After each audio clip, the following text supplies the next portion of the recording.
Welcome to another episode of the brand called You, a video and podcast show that brings you leadership lessons, knowledge, experience, and wisdom from hundreds of successful individuals from around the world. Today, it's my privilege to have a very accomplished professional turned entrepreneur, Deepshikha Kumar, with me. Deepshikha, welcome to the show. Thank you, sir. Thank you. Deepshikha is the founder of SpeakIn, and in her own words, she is the most networked entrepreneur of India. She's a BTech. She's from the Indian School of Business. She worked for Ernst & Young and Accenture, and she's an author. And I have a lot of respect for people who write. She's an author of a book called 101 Lessons to be a Damn Good Speaker. So Deepshikha, tell me, what would you say are three key milestones in your life or career? I think my first big milestone was, and I keep telling everybody that I meet, especially the younger people, that the first job is the most critical job that you do in your life. So I think my first joining, and I know that you've interviewed Ashish as well, eValueServe was what I joined right after my campus. And eValueServe at that time, this was in 2003. That was a hotbed of, nurturing MBAs and engineers aspiring to be MBAs. I think that was my level one, which opened to a lot of opportunities, showed a startup culture, how you build a company from scratch. Second milestone, of course, was going to ISB. That changed my perspective. That took me to a completely different level of exposure. And third milestone, which did kind of transition me from a professional life as well, was the birth of my daughter. Was my second one, and I think that showed me the importance. So that forced me to think about the balance. That forced me to think about what I needed to do and how I wanted to shape my life going forward. So and which is why right after that I jumped the professional or the employee bandwagon and entered the entrepreneurial journey. So I think these were the three milestones. Interesting. So my logical question to you is that after such a successful corporate career, what made you want to become an entrepreneur, other than, of course, the realization after your second daughter? I think one big reason was that I had just hit my mid-30s. I was 33, I think, when my second one was born. 32, 33, yeah. So, and at that time I realized that, I'm already, I've already entered my 30s, the 20s are gone, and, soon 40, 50 and whatnot. And I actually, and I remember that I was walking around in the aisles of my office, and I was like, I don't want to be walking around for the rest of my life in these aisles. I mean, I want to make a bigger impact, create a larger difference to society, to an organization, and leave a legacy behind. So I think that was a time when I started realizing that there's need to do much, much more. And I think being on my own, creating employment, creating individualistic impact was what motivated me there. Perfect. So let's move to SpeakIn. Your new venture. Sure. Tell me about this venture. SpeakIn is today Asia's largest network of speakers and thought leaders. We work with over 300 clients globally. We've just entered the Singaporean market. We are soon entering the Gulf. And with that expansion, with that level of intervention across clients as well as speakers, we work with the top of the line thought leaders. We deal with top of the line organizations and help them, both in terms of employee learning as well as customer engagement. That's what we do. And when you say, it's a platform for speakers, for all our viewers and listeners, help me understand, what do people do? I mean, do you give them opportunities for them to come and speak? Or do you teach them how to speak? Or do you do both? We do both. We do the first one better. We are starting to do the second one now. And because we realize that that's a big, big market as well. We are, having said that, we are slightly on the upper end of the spectrum of the pyramid of speakers. And where we have a very, very strong, we are an aggregator, right? We are a platform where speakers meet businesses who are seeking their expertise. But having said that, we have very, very strong and stringent quality guidelines. We have an internal algorithm called the SpeakIn Quality Index, which automatically tracks and rates every speaker who is in panel on a scale of 10. Anybody who's less than 7 is automatically rejected by the system. 7, 8, 9, 10 is what is brought into the system and then is manually evaluated to be brought in, so that we are only and only bringing the best to our clients and customers, because SpeakIn as an organization believes in absolute value, quality, relevance, and therefore at the best price possible. Sure. And when I was reading about you, there was a phrase called open talent economy pan-Asia. Yes, absolutely. Help me understand this phrase. So of course, now people understand it far, far more. When I said it, that was a pre-COVID era, last year, the appreciation of an open talent economy, the work from home, the gig economy, work from anywhere, contribution higher than captivity, were concepts that were slightly alien. But I do believe that when we create a platform, so when we created a platform like SpeakIn, the focus that we've received from clients in terms of, clients have very specific requirements, the problems that they're trying to solve, right?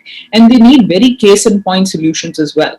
The whole concept of coming in, you of course need a basic infrastructure of employees, of team, which would drive things on an ongoing basis, more from an execution and logistical perspective.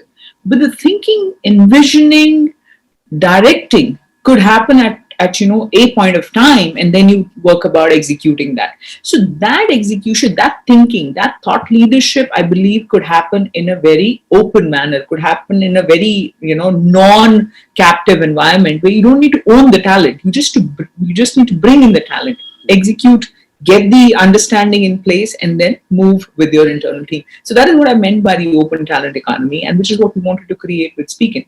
Create a pool of the topmost leaders who can be tapped into as if an organizations have requirement, whether it is for speaking or for thought leadership.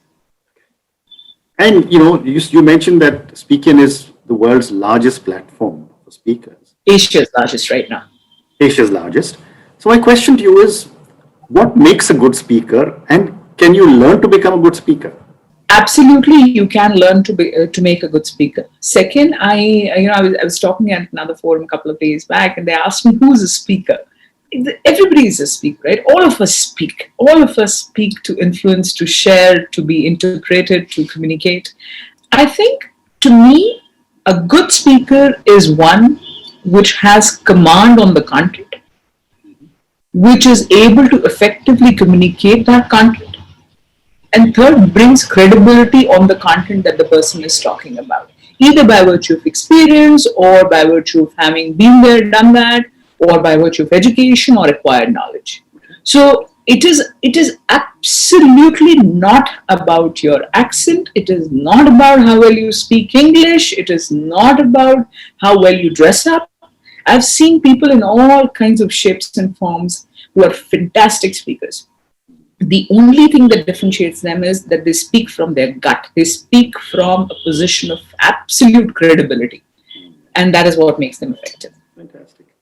So, I worked for large American companies, and over the years, one has always seen American companies have invested a lot in getting their top management to speak better. They get professionals to help them. Is this beginning to change in India and Asia? Yes, I think there is, and also I think not just from a corporate perspective, but also from an individualistic perspective, you would see this desire coming up right from the leadership to the person at the bottom of the chain. Everybody today wants to be seen as speaking better, right? Because see, the other thing is that the modes of expression have also expanded radically, right? I mean, 10 years ago, you had just perhaps an output that you could go up and talk to. Today, if you look at LinkedIn or Facebook, everybody, I mean, right from a 90-year-old to a 9-year-old is standing up and talking and recording and posting. TikTok changed the entire way in which people wanted to be seen to be communicating well, right? So yes, I think there's a massive desire, and organizations definitely, but individuals as well. So let's move to the second part of our conversation, which is the networking, and you believe in networking a lot. So my question to you is, how important is networking in our lives, professionally and personally? Oh, hugely. I think, and frankly, I think, Mr. Garg, people have traditionally given not seen networking in a positive light. I mean, it is seen still not alluded to in a positive way, which I think is changing now. Networking is all about building relationships. We are the sum total of people, right? I mean, when I talk to anybody, people ask me, okay, "Aap ye kaise jante hain? Ya ye kya hai?" Nothing. I'm nobody. I'm a sum total of people that I've met all my life. And I'll keep meeting. And of course, I read extensively. So books is a big part of your building your thought process as well. So I think that is what is networking. You meet people, you expose yourself to different lives, different stories, different learnings, and then assimilate into becoming the person that you are. That to me is networking, and it is not, and number two, it is not transaction. If anybody is if you're looking at networking as a transaction, creating brownie points there and brownie points here, and then we share some, and then, I give you one, you give me one, that's not networking. It is purely relationship building. That's So when someone tells me that I've got 10,000 people who are connected with me on LinkedIn, is he or she well networked? I don't know that. I don't really believe in social media numbers. Sorry, maybe I'm old school. No, you're But absolutely. those are And the reason I'm numbers. asking is people have told me this. So, they said, we've got a very large network of people and we've got so many people. So I said, okay, well done. So I thought I'll ask the networking guru what her thought is. Those are numbers. I think engagement is what matters. I mean, I believe that if there are people I can pick up the phone today and call when I need something, and they would respond and understand and interpret in the same manner that I'm saying, that to me is my network of value. Very, very well said. And, and then I believe in networking myself. So when someone told me this, I said, forget your 10,000 people. Can you name 5 individuals who you think are your closest friends? And the only condition is you must be sure they will name you as well. And not even one person was able to give me those 5 names. I agree. So let's move on. When I was growing up, we also used to be told about networking. You're also constantly told that don't do too much networking. When does too much networking become a pain?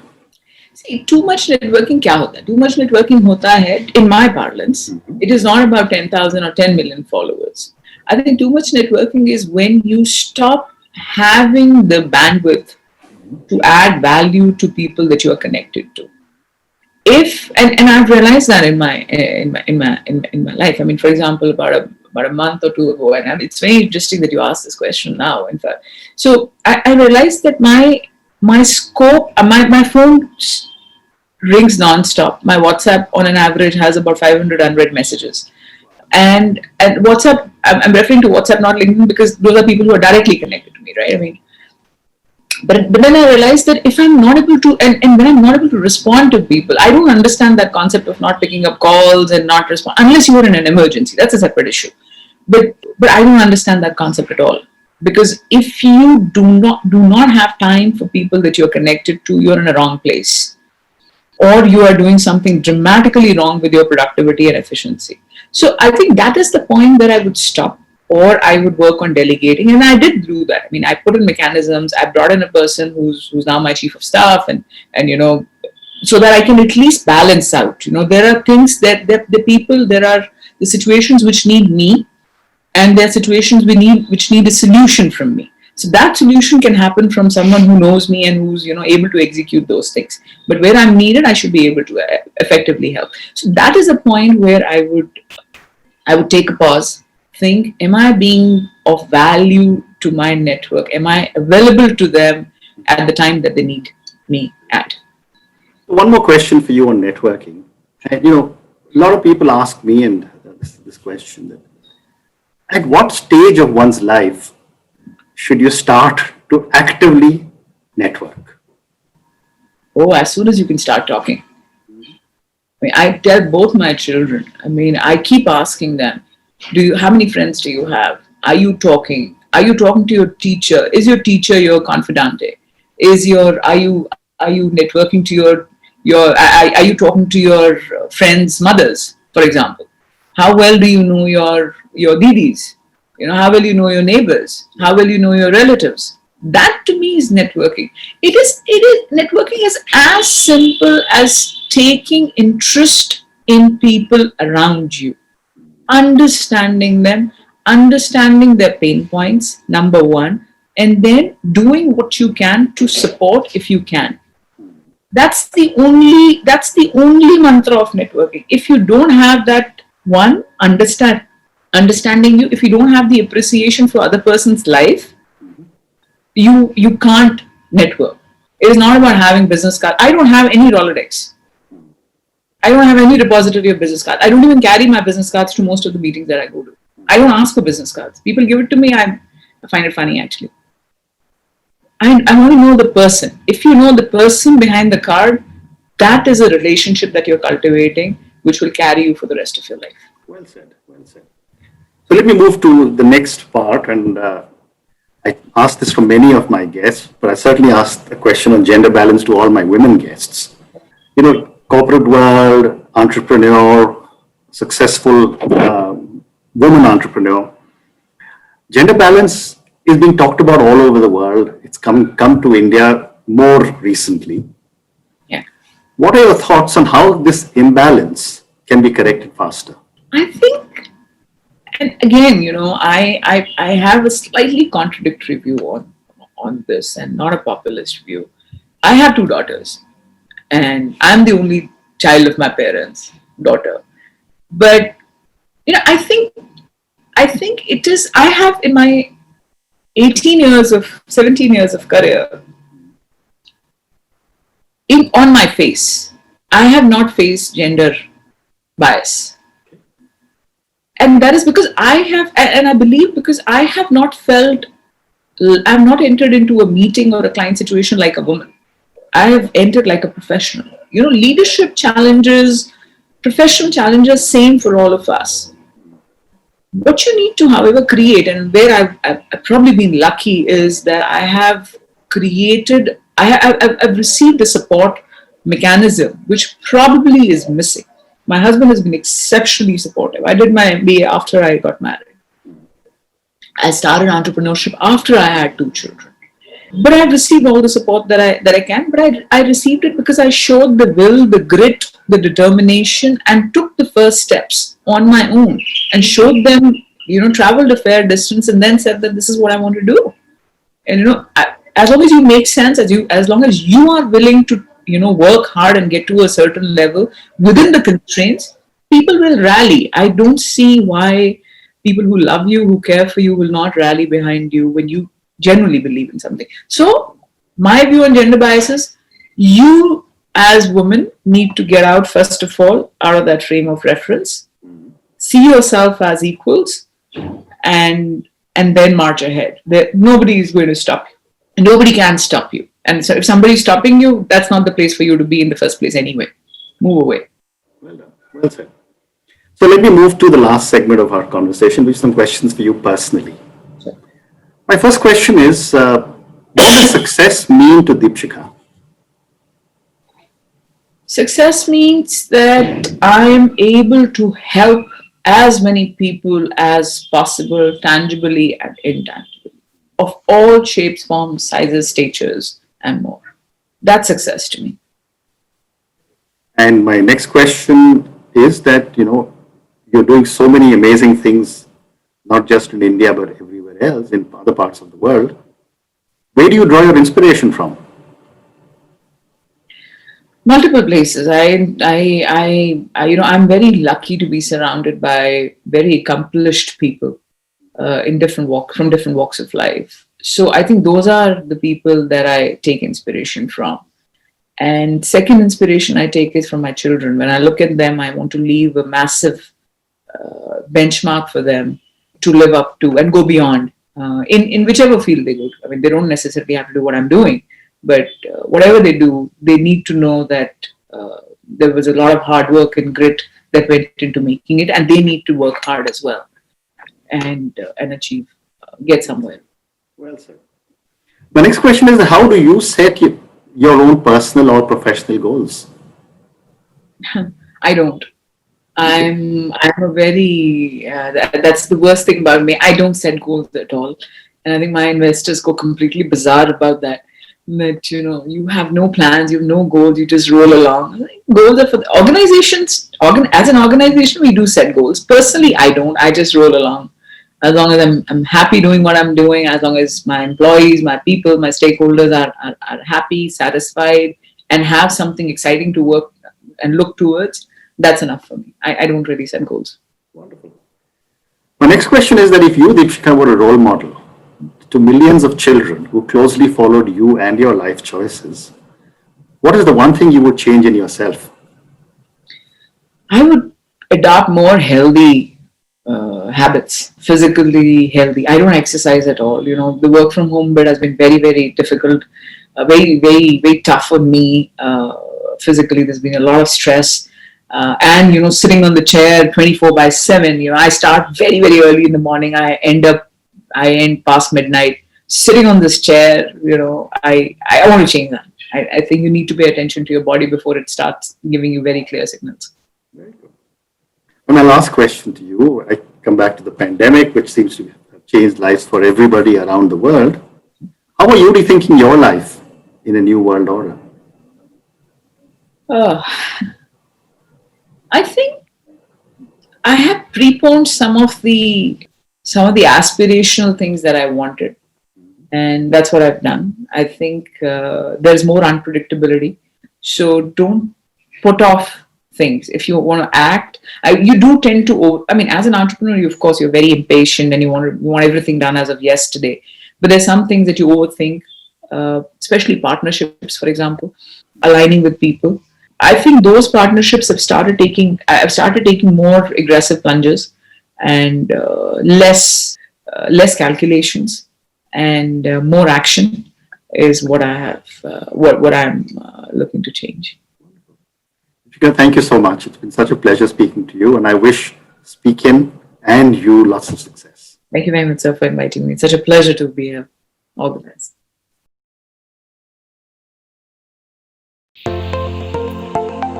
Thank you for listening to the Brand Called You videocast and podcast, a platform that brings you knowledge, experience, and wisdom of hundreds of successful individuals from around the world. Do visit our website www.tbcy.in to watch and listen to the stories of many more individuals. You can also follow us on YouTube, Facebook, Instagram, and Twitter. Just search for the Brand Called You.